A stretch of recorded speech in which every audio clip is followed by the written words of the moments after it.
Firstly, what an honor to follow Yvonne, the greatest living example of why you don't need PowerPoint. And to share the stage with Alan Kay, that's like, a life goal achieved right there. So, a little bit of background, and you'll excuse me if I glance down here, composed this for this, and tried to write a book in the meantime. So it all started as an experiment called Tinkering School a little over 5 years ago. And from the outset, Tinkering School was designed to be a lab for me to experiment on other people's children. And a small group of dedicated people who can kind of put up with me to explore and refine this idea that maybe education isn't something that you do to people, and that we could start from the idea that inside every one of us is a kind of voracious, self-directed learner. And there's some great brain science to back this up, and this is an example of what happens when you're a self-directed learner. You learn a little bit about a whole bunch of different things, and just enough to be dangerous, and get up on stage and talk about neuroscience. But here it is.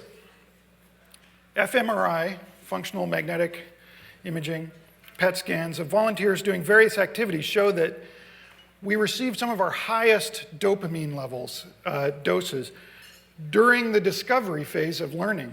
The exact aha moment has a chemical analog, and dopamine, I don't know if you know this, but is a neurotransmitter produced by your hypothalamus that makes us feel good. It's that self-reward system that's built in. And it's wired up to two really interesting and slightly contradictory regions of the brain, the basal forebrain and the lateral habenula. And there'll be a test on this later.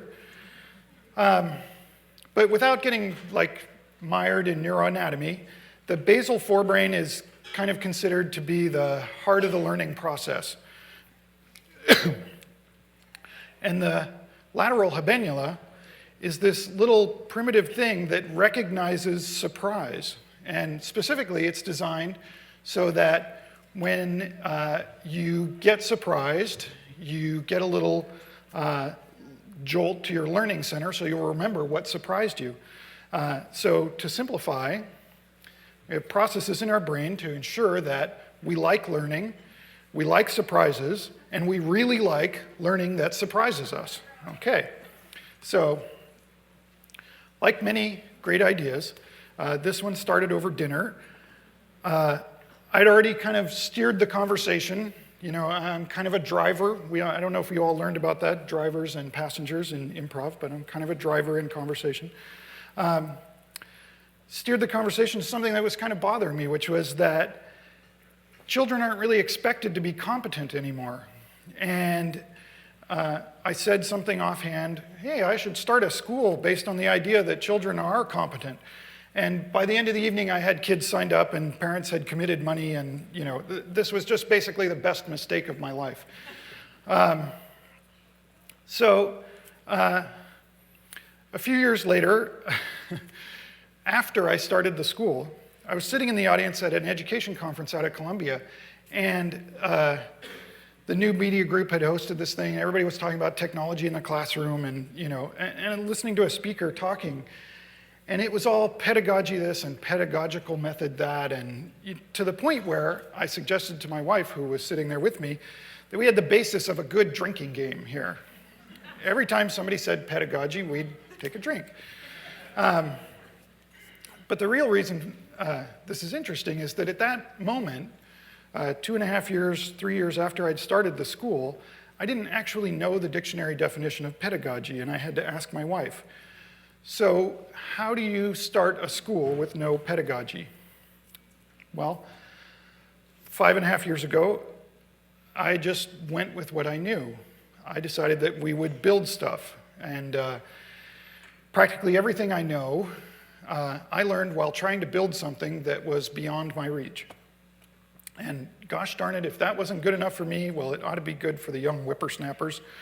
And I had one defining principle, we'd use real tools and materials and we'd build real things. It wasn't going to be model building, it was going to be actual building. And you know, in retrospect, standing here behind the podium, it sounds a lot like a pedagogical method. We built and continue to build some terrific stuff. This is Harlow standing in front of a roller coaster built by 6 to 14-year-olds.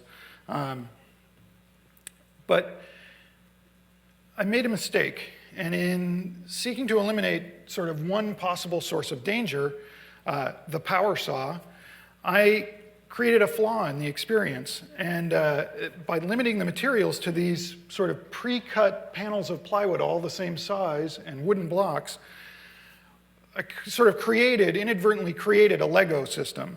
And that created a mental distinction between the kids' experience at tinkering school and what they could achieve in their garage.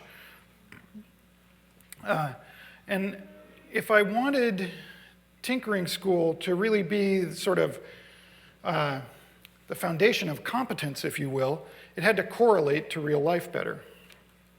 So the next year, we just had raw materials for the kids to select from, and all the major power tools, drill presses, power saws. We let the kids use everything. And I'll tell you right now, we have never had an accident that required anything more than a Band-Aid, and that the times we've needed Band-Aids have been during play activities, not during build. So access to tools has stood the test of time and stands as one of the core principles of tinkering school. Coincidentally, this was around the time that Make magazine started. And I love everything about Make magazine. And I couldn't find the shot I wanted. They're all reading Dilbert books here, I know, but just imagine they're all reading issues of Make magazine, because that happened too. And it's great. And I thought, wouldn't it be great to do a project from the magazine with the kids? Because one of the hard things about running this school is coming up with good ideas. And we chose the cigar box guitar article, and you know, it worked okay. We made some fun cigars. We made some fun guitars. Somewhat musical noises came out of them.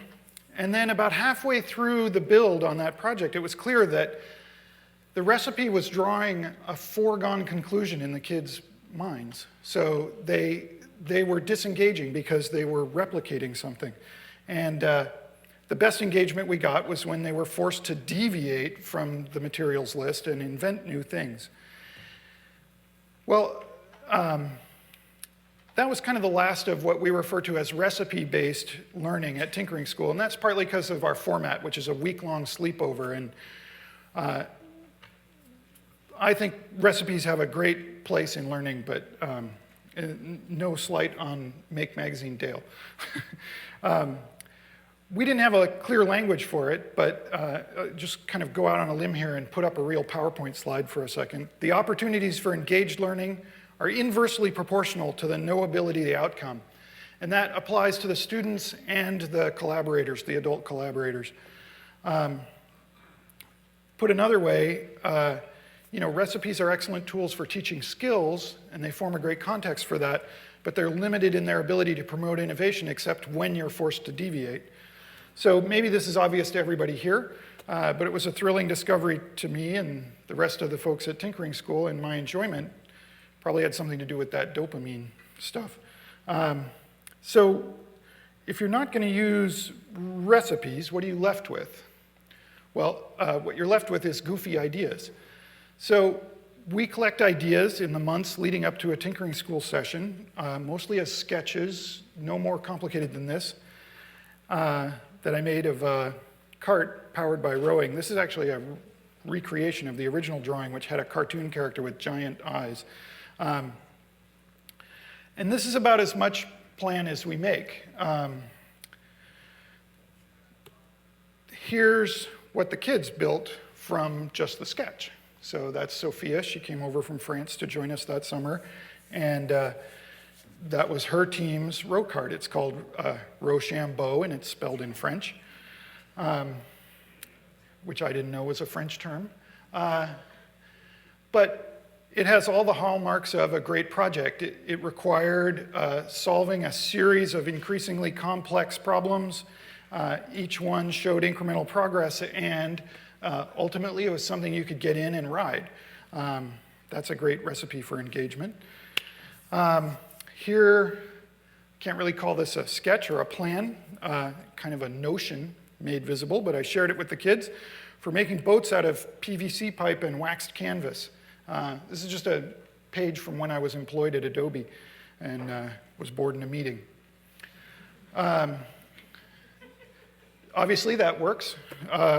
What we were discovering in this process was that we were discovering just how little was necessary to form the basis of an engaging learning experience. And with that came this incredible sense of freedom. So all it takes to come up with something something meaningful for the kids to do is to kind of have a crazy idea. Here's a giant sandwalker, a kid kind of hamster power drive system. We haven't built that yet. But the point is really to show that these are the kind of things we put in the sketchbook and then base what we're going to buy materials around. And that's how we start the plan with the kids, is show them the sketch. Rope bridge woven from recycled plastic grocery bags.